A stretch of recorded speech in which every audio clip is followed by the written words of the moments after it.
She's good. She's getting there. Tannick wiped his face with the towel. Jamie grinned. Aggressive as hell. She almost downed you once. Like I said, she's getting there. It was interesting watching you. Usually, when you're on top of a one, it's not for that. Have you found out anything? Jamie shook his head.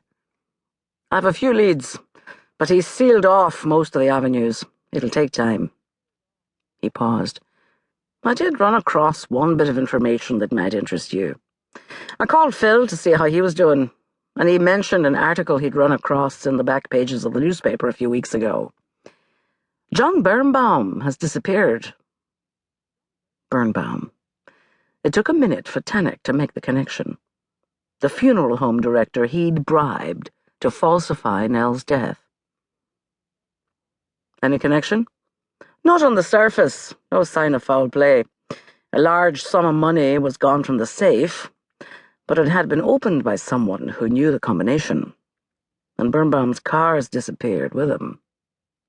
It appears Birnbaum is in the process of a messy divorce, so there's a possibility he did a flit to avoid paying alimony. He considered for a moment. But his son thought one of the pine coffins used for cremation was missing. Cremation? Gardeau always did insist on neatness.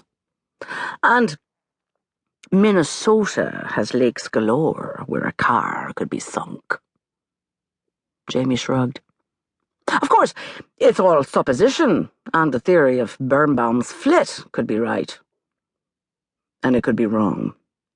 For safety's sake, we have to assume it's Gardeau or Maritz, and that he found out what he wanted from Birnbaum. Did you tell Phil to keep a sharp eye on Tanya and Joel? I didn't have to tell him. He told me. He's not a fool. He says he hasn't noticed any activity, but Tanya mentioned once, a few weeks ago, that she felt as if she'd been followed. Nothing since then. Not good. I disagree. No news is definitely good news in this case. The house hasn't been searched? Jamie shook his head. And they have an A1 security system. I still don't like it. You can't surround them with armed guards on the chance that something might happen. I promised Joel I'd protect him if he helped me. I made a mistake on Midas. I'm not doing it again. He thought about it. Why don't you call Phil and tell him to contact us if there's anything... I already did. Of course you did. He grimaced. Sorry. And I'll go back there as soon as you let me leave this wilderness and add my considerable intellect to searching out the truth of the matter. So much for distancing and barriers. Well, Nicholas had tried. It must be fate. Bull, he told himself in disgust. He was only looking for an excuse and had found it. 3 days. Teach her all you can in that time. I don't want her to realize there's anything wrong, or she'd hop on a plane for Minneapolis. Jamie nodded. I can teach her the rudiments in that time. The rest is practice anyway. He expelled a sigh of relief. I admit, I'd be glad to get away from this place. Everything's too big, and the silence is disturbing. How would you know? You haven't been still since you got here.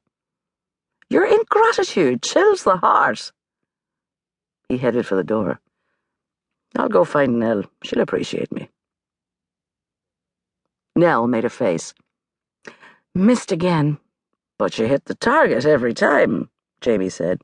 It'll come. When? You're too impatient. You can't expect to hit the bullseye after only a day's training. He moved forward and adjusted the target on the corral fence.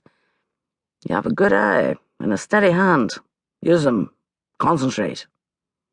She frowned. I am concentrating. He grinned. Then don't concentrate so hard. Maybe you want it too much. That was possible. She did want it. Her hand tightened on the lady colt Jamie had given her.